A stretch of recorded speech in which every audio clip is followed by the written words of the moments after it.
നിയമസഭാ തെരഞ്ഞെടുപ്പ് 2026 ഭാഗമായുള്ള നാമനിർദ്ദേശ പത്രികാ സമർപ്പണം തുടങ്ങി.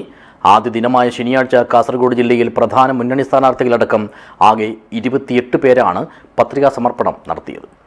ദിസ് ന്യൂസ് സ്പോൺസർഡ് ബൈ ഗുണമേന്മയോട് കൂടിയ ഉൽപ്പന്നങ്ങൾ മിതമായ നിരക്കിൽ Srikrishna hardwares MG road Kasaragod.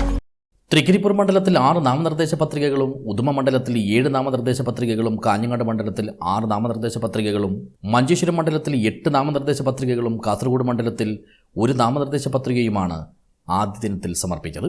Trikaripur മണ്ഡലത്തിൽ LDF സ്ഥാനാർത്ഥിയായ ഡോക്ടർ VPP മുസ്തഫ 3ഉം സാബു എബ്രഹാം 1 വീതം നാമനിർദ്ദേശ പത്രികകൾ സമർപ്പിച്ചു.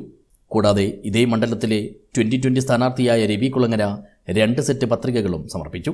കാഞ്ഞങ്ങാട് മണ്ഡലത്തിലെ LDF സ്ഥാനാർത്ഥിയായ CPIയിലെ അഡ്വക്കേറ്റ് ഗോവിന്ദൻ പള്ളിക്കാപ്പിലും ആദ്യ ദിനത്തിൽ തന്നെ നാമനിർദ്ദേശ പത്രിക സമർപ്പിച്ചു.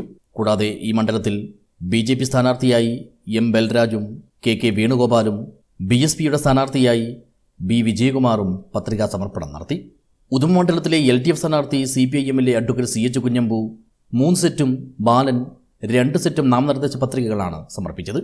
കൂടാതെ മണ്ഡലത്തിലെ UDF സ്ഥാനാർത്ഥിയായ കോൺഗ്രസിലെ K നീലകണ്ഠനും BJP സ്ഥാനാർത്ഥിയായ M മനുലാലും നാമനിർദ്ദേശ പത്രികകൾ സമർപ്പിച്ചു. കാസർഗോഡ് മണ്ഡലത്തിൽ NDA സ്ഥാനാർത്ഥിയായി BJPയിലെ ML അശ്വിനിയും പത്രികാ സമർപ്പണം നടത്തി. ഈ മണ്ഡലത്തിൽ ആദ്യ ദിനത്തിൽ ലഭിച്ച ഏക നാമനിർദ്ദേശ പത്രികയാണിത്. അതിർത്തി മണ്ഡലമായ മഞ്ചേശ്വരത്ത് LDF സ്ഥാനാർത്ഥിയായ KR ജയാനന്ദ ഒപ്പം വിട്ടലാറായി എന്നിവർ 2 സെറ്റ് നാമനിർദ്ദേശ പത്രികകളാണ് സമർപ്പിച്ചത്. NDA സ്ഥാനാർത്ഥിയായ BJPയിലെ K സുരേന്ദ്രൻ 2 സെറ്റ് നാമനിർദ്ദേശ പത്രികകളും, സ്വതന്ത്ര സ്ഥാനാർത്ഥിയായ K അബ്ദുള്ള 2 സെറ്റ് നാമനിർദ്ദേശ പത്രികകളും സമർപ്പിച്ചു.